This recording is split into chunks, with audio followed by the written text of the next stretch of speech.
നമസ്കാരം. പൊതുപ്രവർത്തകയുടെ പേരിൽ വ്യാജ ഇൻസ്റ്റാഗ്രാം ഉണ്ടാക്കി അശ്ലീല പരാമർശം നടത്തിയ കേസിൽ ഡിവൈഎഫ്ഐ നേതാവിനെതിരെ കേസെടുക്കാൻ നിർദ്ദേശം.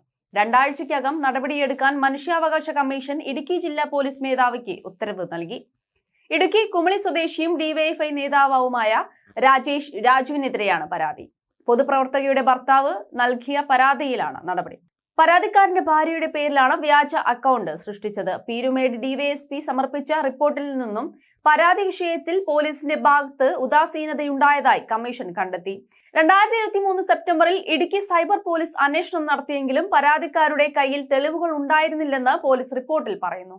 എന്നാൽ സൈബർ സെല്ലിൽ പരാതി നൽകിയിട്ടും കാര്യമായ നടപടികൾ ഉണ്ടായില്ലെന്ന് പരാതിക്കാരൻ കമ്മീഷനെ അറിയിച്ചു. പ്രതി എന്ന് സംശയിക്കുന്ന രാജേഷ് രാജുവിൽ നിന്ന് തെളിവുകൾ പോലീസ് കണ്ടെത്തണമെന്ന് കമ്മീഷൻ ഉത്തരവിൽ പറഞ്ഞു.